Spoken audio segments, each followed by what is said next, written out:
It's drive time. It's drive time. Hello, guys. Welcome to the Extended Cut Podcast.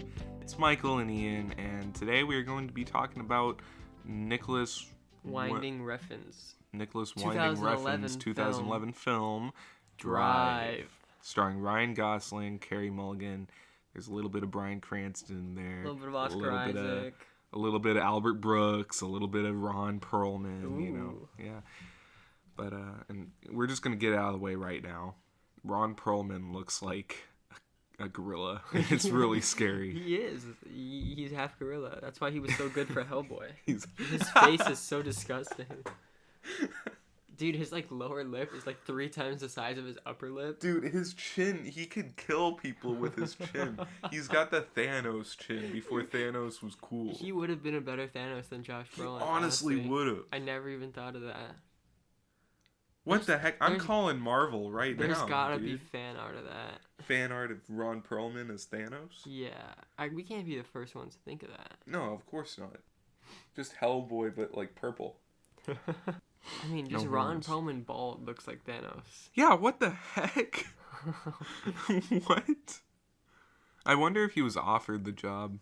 He just didn't take it. Because is Hellboy a Marvel joint? No. Hellboy is Dark Horse Comics. It's completely separate from pretty much everything.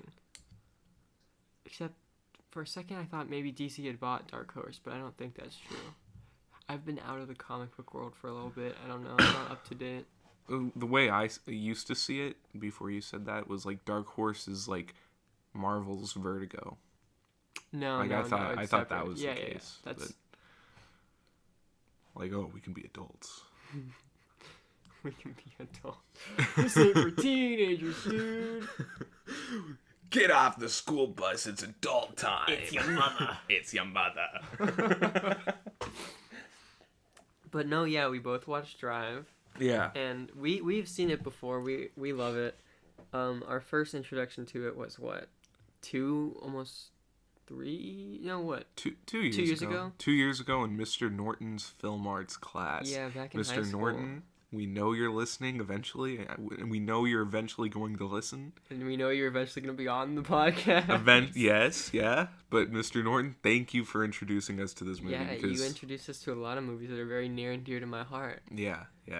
Now, this movie definitely got me into film due to basically due to its aesthetics. Yeah, I was gonna say the exact same thing. It really got me into cinematography and the art of the camera in a way. I think the biggest thing it taught me though is that Ryan Gosling is really hot. Ryan Gosling is really hot, and I think Mr. hunk. Norton said that.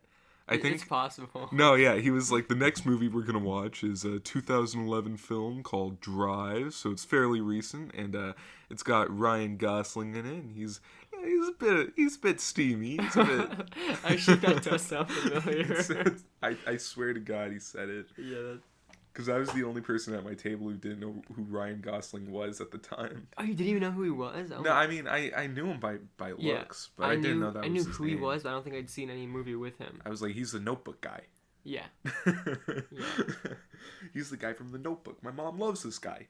Yeah, I hadn't seen La La Land yet. I hadn't seen Blade Runner 2049. I think it makes my dad uncomfortable every time I talk about dreamy Ryan Gosling. That's what he said. He said dreamy, not steamy. Dreamy. Yeah, steamy would have been a little bit much for some high school students. Just men doing men things. Just men being men. You gotta love it.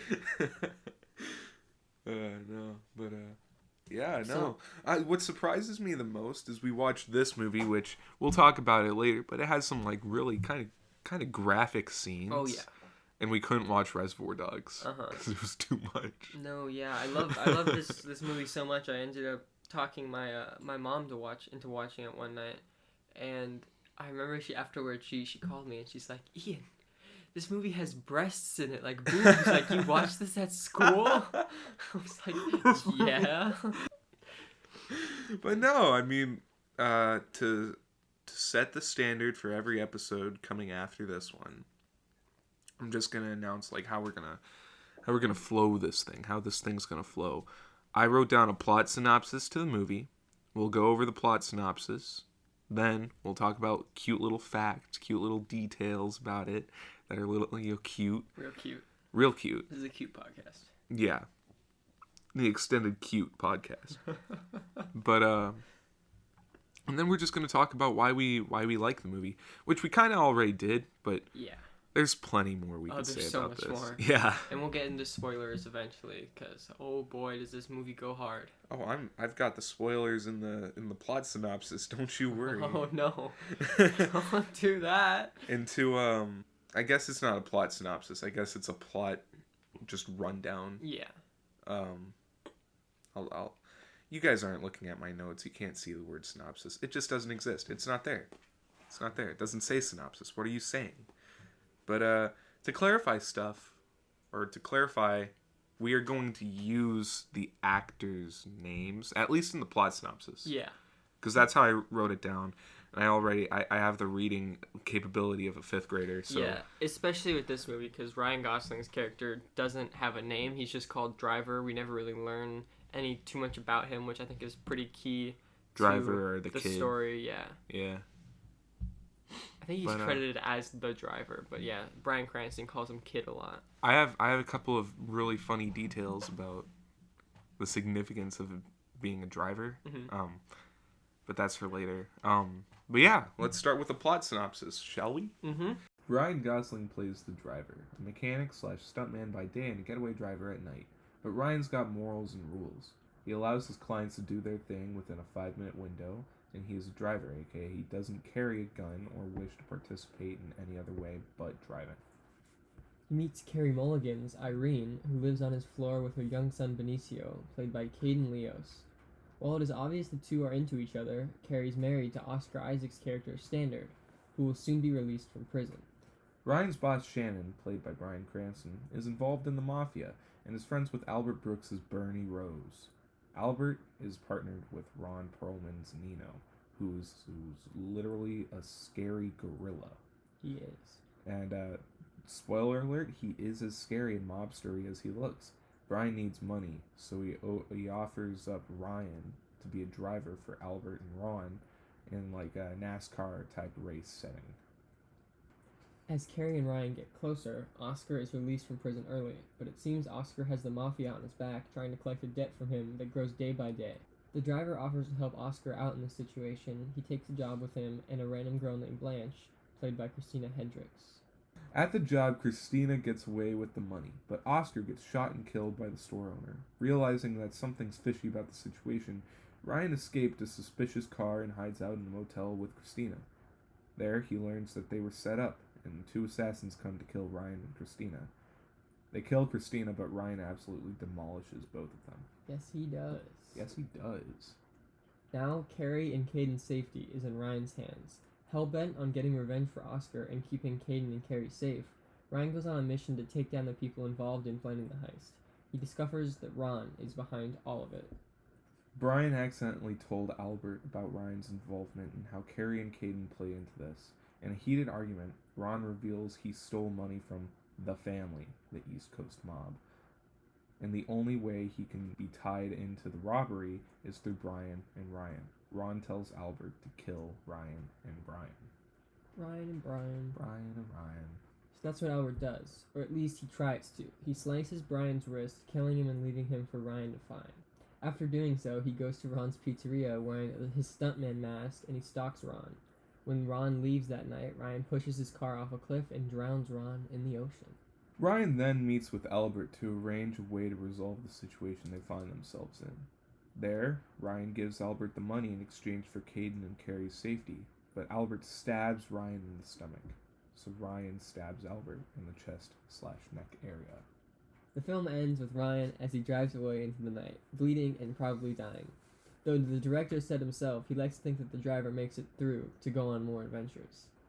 The ending is up to the viewer to interpret, but either way you see it, a real hero plays as the film fades to credits. Alright, well that was the plot synopsis, so now we could actually, not hate ourselves and actually get stuff done. Talk about the movie. Let's go. The first thing I want to bring out is how he breaks his code to save the girl, and a lot of the people in the crew, who were being interviewed, they kind of, they compared it to spaghetti westerns. Mm-hmm. How, the main character is a certain way, but they have to change that way about them to save the people in distress. It's a lot like Shane in many ways. It's a lot like Shane in many ways. I was gonna bring that up later, but like now that you've said it, Yeah. like at the end, it's a big debate. Like, oh shoot, is Shane dead or is Shane alive? And you can kind of assume like, oh shoot, the driver got stabbed. Yeah. Is he gonna live or is he gonna die? You know, like I really like movies that are open ended like that. Yeah, I do too. Because if I'm in a bad mood, I can be like, yeah, he's dead. But if he's in a good mood. But if I'm in a good mood, I can be like, he's alive. He's gonna make it. He's gonna make it. He's doing fine. But I mean, also kind of like Shane, he's a silent / complex character type. Like, not super duper silent, but doesn't talk as much as everybody else in the movie talks. Like, even Benicio seems a little bit more like a chatty person than Ryan Gosling does. Yeah. Benicio has like, what, 2 lines? Something like that. It's like, what? And then goes, she's talking to the police. Yeah. Those are the only 2 lines. She's sitting down, talking to the police. Excellent line delivery. Thank you, Benicio. Thank you, Benicio. Very cool of you to be on the podcast. Okay, now we're gonna get into some more obscure facts. Like this stuff is kind of funny. Nicholas and the author of the original book Drive, both of them don't drive. They have other people drive them around all the time. They don't have licenses? I'm assuming they don't. I'm That's assuming hilarious. they don't have licenses, but it's actually I'll just get to that part of it now. The idea for Drive came from Nicholas loves coming to LA from wherever he's from originally. He loves coming to LA, and he came to LA once and he had like a horrible fever, so he was high on like flu medication the whole time he was down here. And then while he was down here, Ryan Gosling gave him a call and said, hey, I found this script and I kind of want to talk to you about working on it. So they got to talking, and Nicholas remembers nothing from the conversation because he was high. Like, high. That's really funny. In his own words, he said high as a kite, like, at least 10 times in that interview. He's like, I was high as a kite the whole time, But on the drive back, because Nicholas had to have Ryan Gosling drive him home. Oh, I have seen this special feature. Yeah. Yeah, on the drive back, he started crying when they put on pop music about how he misses his family and stuff like that. And he's like, let's make a movie about a guy who drives around and listens to pop music because it's his emotional release. And Ryan Gosling was like, okay, let's do it. Like, I'm down. But imagine, like, oh my god, I got Ryan Gosling to work with me because I had him drive me home and I cried the whole time. But yeah, neither of them drive. And That's they made really this. interesting. They made this book and a movie about a guy who's literally a driver. Like, that's. I mean, I guess it's not that complex of like a character point, but like it's still like a big. It's called Drive. Yeah. Both the movie and the book. Right? I've been always curious to read the book, but I feel like it just wouldn't be as fulfilling as the movie because it doesn't have that style. Ryan of course. Gosling. Because the story, of course, is great, but I think a lot of it comes from the style and the performance. Like, I don't know. I want to read it as well, but as we've proven with the plot synopsis, we can't read. We cannot read. We cannot read. We just never passed escuela. And was I the only one who was like surprised when I saw Oscar Isaac? It's like, how did I not recognize him before? No, yeah, I remember the first time we watched it, I was like completely shocked that he was even in it. Because I had only known him really from like Star Wars at the time, and I think I hadn't seen Ex Machina or Inside Llewyn Davis yet. Both are excellent, by the way. Yes, but another cool thing about Nicholas though is he worked with each individual actor, or at least each important actor, and he made their characters, like he had long discussions with them, like hours long discussions with them about how they wanted to make their actor or their character their own. Oh, okay. So like Bryan Cranston would like write stuff down and like daydream and like have dreams about, oh, I want my character to do this, I want my character to be like this. So like I'd imagine the characters in the book aren't as deep or detailed as the characters are in the movie. I would say the characters in this are really kind of unique, and they really do fit the actor, and that really explains why. I didn't know that. And Irene in the book is an older Latina lady. But they got Carey Mulligan, this short, young, British, white blonde chick, to be Irene, you know. That So is like interesting. it is. Originally, Nicholas was like, "I'm not gonna hire this girl," Uh-huh. but then he said within 10 seconds of her walking into his house, he was like, "Oh yeah, you've got the part," because Wow. he it reminded him a lot of his own wife. So it was like, it'll be easier for me to, which. Yeah. Nicholas, what's his name? Nicholas, Winding Refn? Nicolas Winding Refn's wife. You should probably ask about Carey Mulligan. See what he says. If he asks, She made a documentary about him that I really want to watch. Oh really? I don't know if it's like a special feature on one of his movies. It's called like My Life is Nicolas Winding Refn or something. And I think she directed it. Oh really?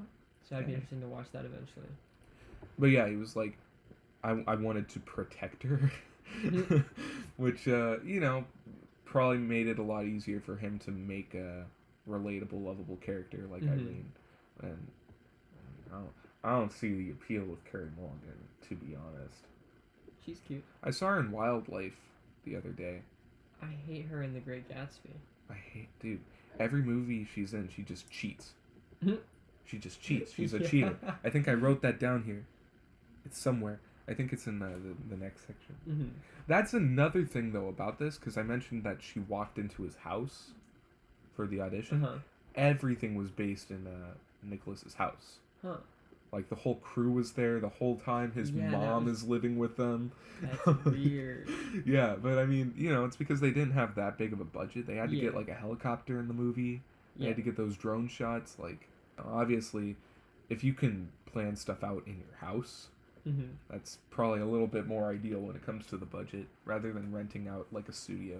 Yeah, no, I was going to say on that budget note, you can definitely see, like, the kind of lower budget, especially with a lot of the lighting. Yeah. It's very practical. Like, they just take, like, regular, like, light fixtures, like lamps, like hallway lights, the elevator light, and they just put, like, a brighter bulb, and they just kind of boost it, and then they just add, like, some bounce here and there. Yeah. And I think it really works for the style, and it really plays to its strengths, and I really appreciate that for what it is. Ryan Gosling wanted to do all of his stunts by himself. Oh, really? Like, he wanted to be his own stuntman. You can see in some of the driving scenes that they actually him, and I'm like, that's cool. Yeah, no, but the studio wouldn't let him. They're like, we can let you do some of them, but we're not going to let you do all of them. And I guess he was a little bit upset about that. But that's so cool, I mean. Yeah, I wonder if he could do all that driving, like when he, like, spins the car around. Like, that's They said crazy. he was very talented. They said he was a very talented driver. And the first chase is entirely within his car. Like, the furthest it goes is his bumper. So it really shows, like, everything is from his point of view. I really like that, yeah. And it also gives you the what do you call it? The insinuation that, like, he's in control of the situation. Because it's not leaving to see other people's point of view. It's like, this is everything that he's seeing. He's in control. This is Ryan. He's going to be your dad for the next hour and 40 minutes. You do what he says. That's basically what the movie tells you. Yeah. But, Nicholas also says he likes his movies to be open-ended. So that also alludes to, like, the driver could be dead, the driver could be alive at the end of the movie. The song Real Hero, which love that song. It's great. So good. Real Hero by College is such a good song. But it's about the airline pilot, Chelsea, or is it Chelsea or Chesley? I don't know. Chelsea? Right, Chelsea. I'm gonna go with Chelsea. It's Chelsea Sullenberger. And he landed his plane. They hit a flock of birds. Oh, like the Sully movie? Yeah, the Sully movie. Yeah. It's based off of that guy. Oh, I didn't know that. He hit a flock of birds and his plane was going down, so he landed it in the Hudson River and saved everybody on board. And not to say anything bad about Michelle Obama, but Time magazine did a thing about the most heroic and influential people of the decade, I think, in like 2010. And Chelsea Sullenberger was number 2 and Michelle Obama was number 1. Yes! Not to say anything bad about Michelle Obama, but he saved 155 people from a plane crash. 155 people on board. Those all odds saved and all rescued from a slowly sinking ship. Exactly. Like, it's about him. Yeah, you know? I never realized that. That's interesting. No, yeah. But, like, why couldn't he be number 1? Number 2's still cool, but did Michelle Obama directly save 155 people from a situation that like I don't know. most people don't survive in at all? Michelle Obama's doing things behind the scenes, man. She's orchestrating everything. God. Michelle Obama is a never. Michelle Obama sent the birds to go hit the plane.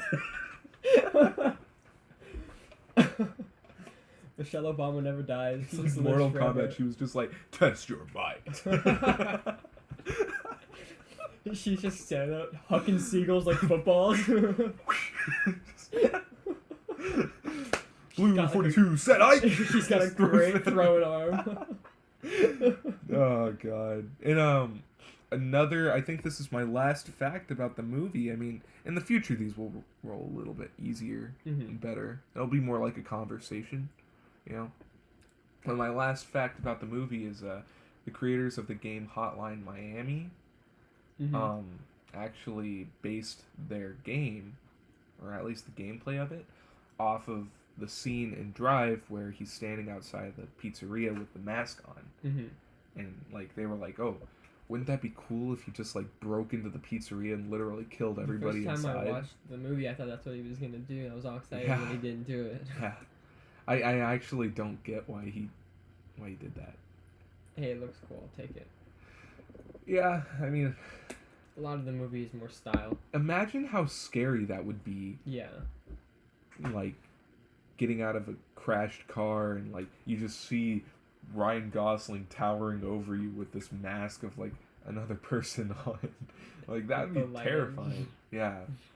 Oh, my God. I don't understand why. I mean, where else would he go? But I don't understand why he went into the ocean. Yeah. Especially with cuts all over his head. Yeah, he's, like, running into the water. Jesus. Like, he's gonna swim away.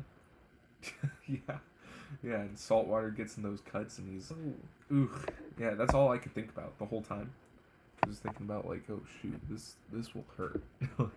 This will hurt. This will hurt a little. All right. Well, now it's to the part of the podcast where we talk about why this movie matters, to us, at least. And why we think you should watch it, too. Yes.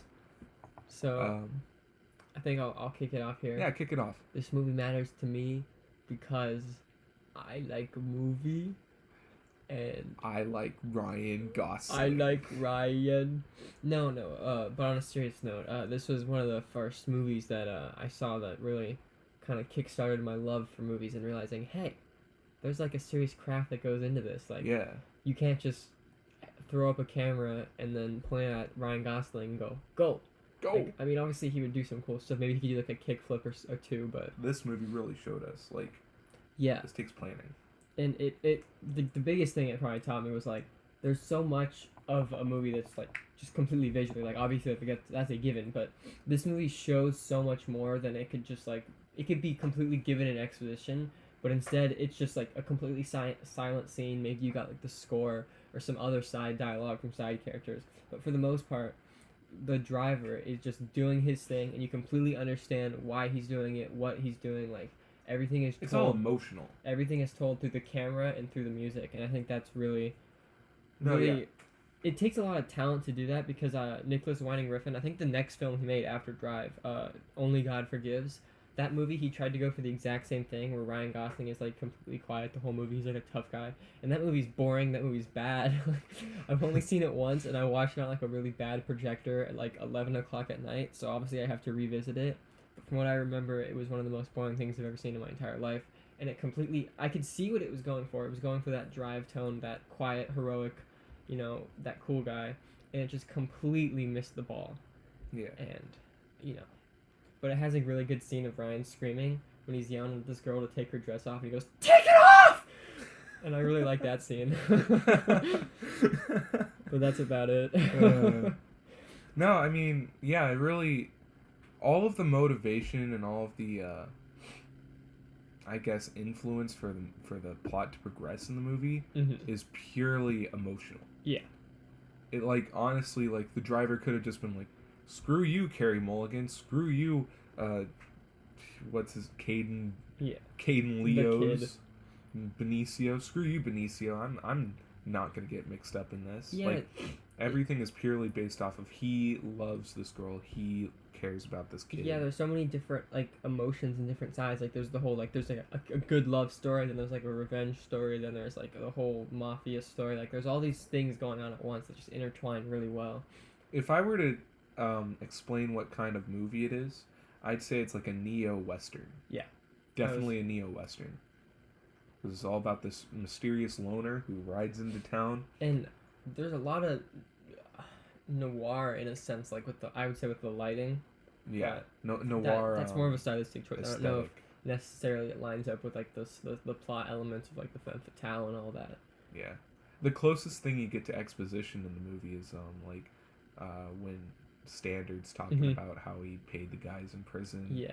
And when he's at the dinner table. Ron Perlman is like, yeah, the dinner table scene where he's talking mom. about, but like that, but it all legally fits walked because up it's to like a 17-year-old girl. Yeah, it all fits though because with the Standard talking about the money, it explains why he got beat up. Yeah. With the dinner scene where they're talking about how they met, Standard's trying to get the driver to back off. Yeah. Or scare the driver or something, or like basically claim. It never feels carry. forced. It's like actually like naturalistic exposition, which is really well done. And done. then the other one that I was going to talk about, the Ron Perlman part where he's talking about how these guys treat him like a kid. Well, it makes sense. Like, of course he's going to be angry if he's almost 60 years old and these people don't respect him or take him seriously. Like the only exposition I would say that it's not like forced or bad, it just kind of feels out of place for me personally, is when Bernie is telling Driver about Bryan Cranston getting his pelvis broken. It's like, he's just like, it's just explaining why he has a limp. No, yeah, I mean, but it's also kind of important because then it shows you like, understand the whole Ron Perlman, Bryan Cranston, like kind of they have like a lot of tension between them. Yeah, where it's not really the best, the tightest group of people. They have some inner beef, you know, like. It's very the dialogue's very well written. It's very well shot. Absolutely. Ian has a page and a half of just cinematography notes over here, which that's why Ian and I make such a good duo.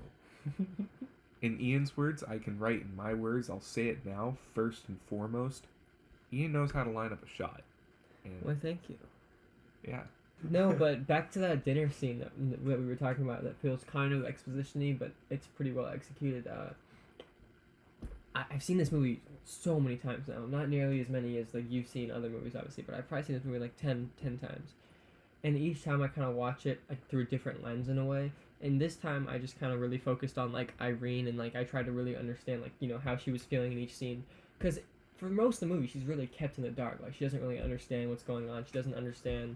like the how grand everything that she's mixed up in technically through Driver, and that scene where Standard's telling how they met, I kind of got the sense that, I mean, obviously Irene cares about Standard, but I don't think she's necessarily in love with him, because, you know, I think she definitely has the feelings for Driver, but usually when I watch it I think, oh, you know, she lost feelings for him while he was in prison, you know, he did bad things, and this Driver is kind of this like perfect savior figure that she latches herself onto, and then, you know, it's kind of heartbreaking when she realizes later that he's not this perfect figure, you know, he actually does all these horrible things. But this time I was kind of looking at it like, maybe, you know, she never really had too strong of feelings for Standard, and she kind of feels like attached to him through Benicio, because it kind of sounds like they were just like kind of getting together when she was younger, and then, you know, she got pregnant and had Benicio. I mean, obviously she cares for Standard. She doesn't hate the dude. She's always like nice to him, you know. Well, it's like a care where it's like, I can't be mean to this guy because then it'll destroy Benicio. But I think she kind of feels attached to Standard in a way rather than she actually like genuinely like loves him. No, like you can look at it like I don't know. It's like between the Driver and Irene. That's like having a crush on somebody. It's like, this is cute, you know? But then the other way around, it's like when you've been with somebody for a long time, and it's like, oh my God. Yeah, there's the spark's that lost. Feeling of obligation. Was the spark even there? Now we have a kid. Oh my God, I can't leave him because Benicio's a little boy. And Benicio's great. He's got silly bands. He's got his act together, man. Yeah. But I love, like, on a cinematography front, like, every time that Driver is with Irene, there's always the constant reminder, oh, she's married, like, oh, you're, like, doing something wrong. Like, my favorite shot is probably when when Irene's in the kitchen, and in the mirror is Ryan, and he's really darkly lit, and then there's just a photograph of Standard. Or another good one is when he's driving her around at night, and he's got his hand on, like, the stick shift, and she puts his hand on top, and it's this really tender moment, but then there's just the shot of her wedding ring, and it's like, oh... it's very powerful through the No, I through feel like visuals. and that's another thing, like, it flowed well that Irene told the driver she was married. Mm-hmm. Well, she didn't even say that, oh yeah, Benicio's my husband.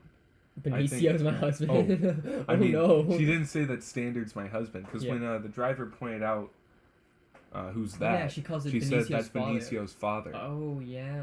You know? She doesn't say, like, that's my husband. Uh-huh. You know? So you're definitely right. Like, the emotional connection between them is lost. But she has to be nice. She has to be accommodating. She has to, like, care. Because she cares a lot about Benicio. Yeah. Which is why I think that's another reason why she's so attracted to the driver. Because the driver obviously cares a lot about Benicio. Yeah, he's like the perfect guy, you know. The first time he goes into their apartment, he's carrying Benicio and puts him in bed. You know, like, and there's that shot where Benicio's, like, over the shoulder of Ryan Gosling, and there's the scorpion jacket. Yeah. Dude, like, that jacket's so cool. I love how the inside's black too. So when he goes the first scene, after the first heist, and he flips it inside out, so it's just a black, like, it's super plain unidentifiable. Black. Yeah.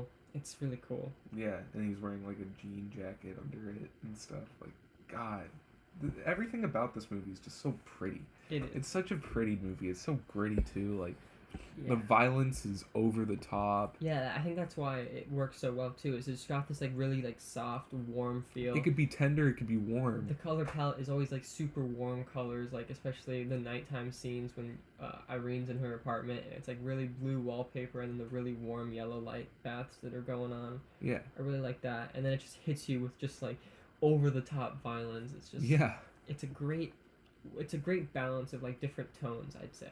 Yeah, it really is. Like, it captures the essence and the feel of I'd say it's trying to shoot for, like, an 80s feel in modern day. And it really does do a good job at that. And I love the character development of the driver.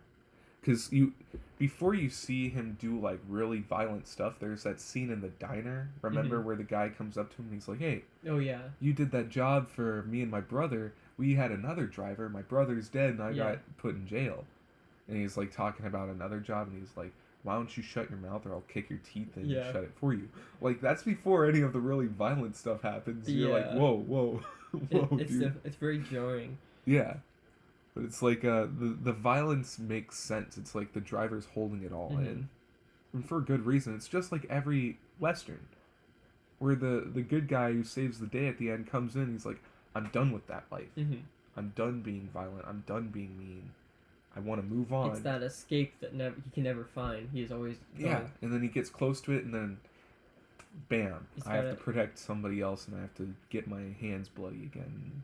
Oh, God. On the bloody hands. I love this scene. Yes, I know exactly what you're going to talk about, it's dude. It's, like, so cheesy, but it works so well. When the driver doesn't want to shake Bernie's hand, and he goes, my hands are a little dirty. And he goes, it's okay, mine are too. It's just the foreshadowing of that. It's either mine are too or so are mine. It's so are mine. So are mine. And then he refuses to shake Bryan Cranston's hand, like, a couple minutes later. That scene is very... And then when he kills powerful. Bryan Cranston, he shakes his hand and then turns in... Oh, God. Oh, it's so great. It's because Bryan Cranston, at heart, doesn't have that badness in him. All he does is set up those cars. So, like, him shaking his hand to say, hey, now you're involved. And now I have to kill you. You know? Like, it's such a cool little subtle metaphor. Yeah, now Brian's hands are dirty because... set up. Yeah, now Brian's hands are dirty because now the driver, everything that happens to the driver, all the people driver kills, it's on Bryan Cranston for, being involved in it. Yeah. You know? Even though firsthand he's not involved, you know? I also really liked when Ryan Gosling and Benicio are watching the TV show, Mm-hmm. and he's talking about how the shark's a bad guy, and he says there are no good sharks. That was also really important. Yeah. Because Ryan Gosling is trying to be that good shark. Like, he knows that he's done bad things. He has to do bad things. He's done bad things. He's trying to get away from that, and he's a shark, and he's trying to be good. And this child is basically telling him, like, there's no hope for you. Like, what you are is what you are, and like there's no without escape. even knowing it. The kid's like, he's like, which one's the bad guy? He's like, that one. And he's like, how can you tell? He's like, just look at him. He's a shark. Yeah. And Ryan's like, there are no good sharks. Like, there's a couple things like that that are just really powerful metaphors. I wanted to talk to you about the first time Carey Mulligan meets Bryan Cranston, and the only time they meet. And he's like, yeah, this guy just stumbled into my shop one day asking for a job. Yeah. So I put him to the test and found out he was like great at it, and I've been exploiting him ever since. But it insinuates like, yeah, that can go for the mechanic stuff, because he's like, I paid him at half price or half the wage I'd usually pay somebody. And it shows like, yeah, he could be a mechanic. He could be paying him half minimum wage or whatever.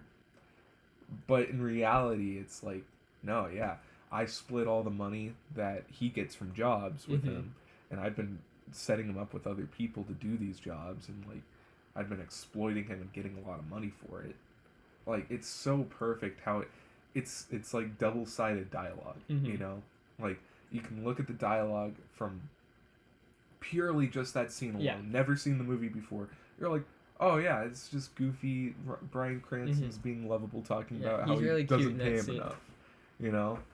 But then you can look at it after the movie's over and be like, scratch my noggin.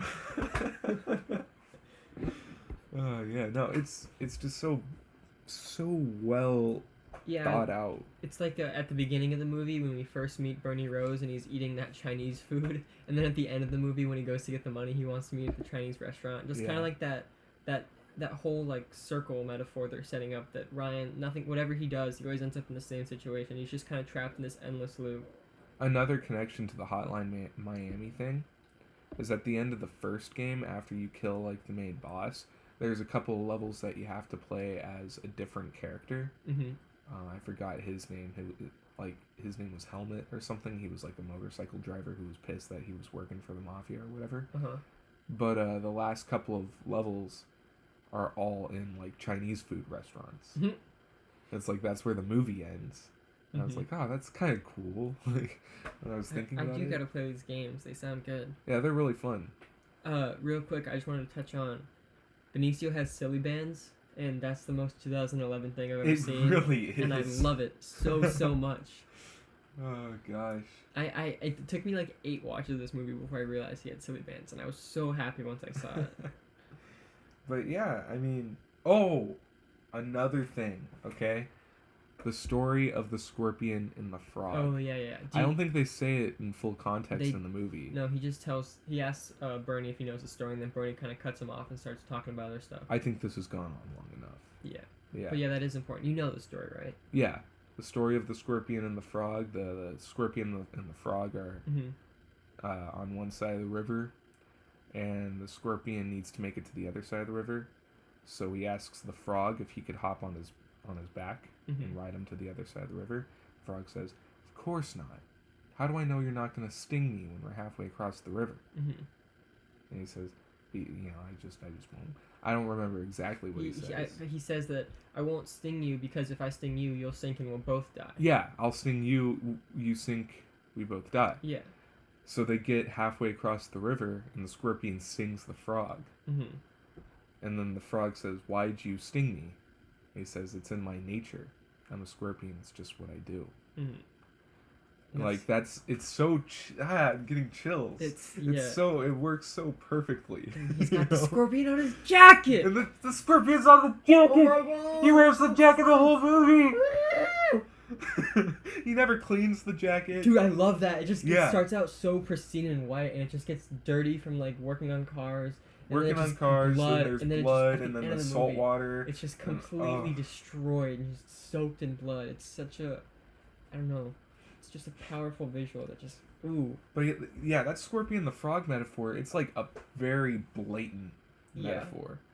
That one's really in your But face, but it works so well. And the fact that, like, the reason it works so well is because throughout the whole movie, he's got that scorpion on his back. Yeah. So, like, you know, like, shoot, even if he didn't say it at the end, people would still talk about it, like the scorpion, the frog metaphor. Especially since Bernie Rose looks like a frog. Am I right? Yeah. Oh, and I like how in that scene where he kills Cook, he looks at him and he's like, "You effing monkey." You know? I'm like, no, dude, Ron Perlman's right behind you. Yeah, he's Gorilla Man. King Kong is literally standing behind the counter.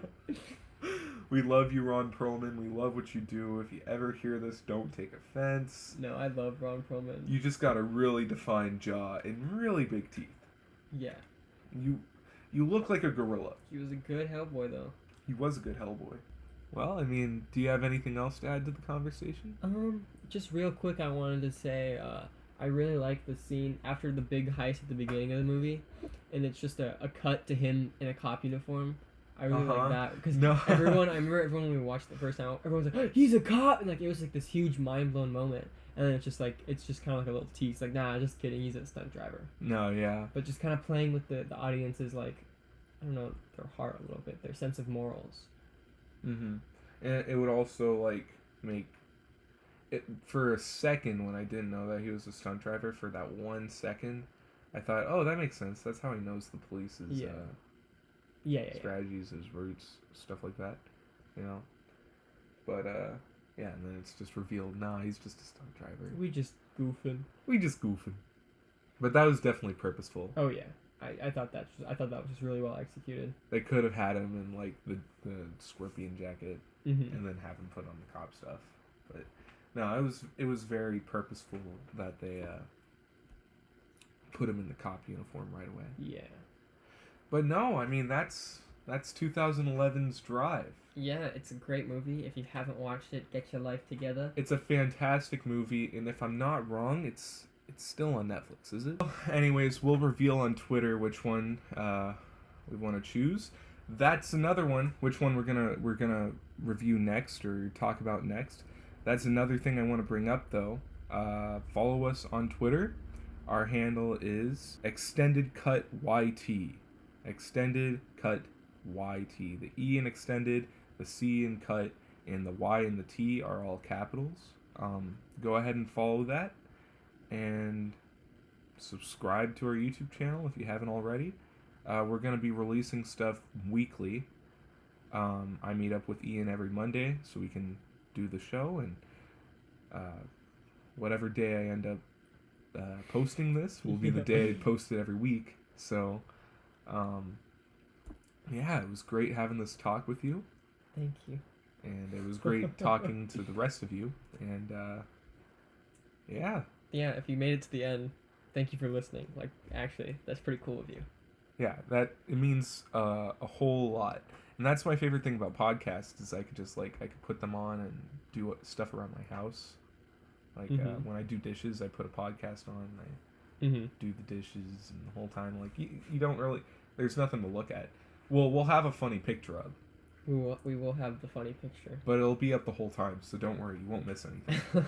You can look at it literally we'll have anytime. jokes. Yeah. But it was great doing this, and I'm excited to do it again next week. And we'll announce on Twitter which movie we'll do next. So pay attention to that. But yeah. Anything else you want to add, Ian?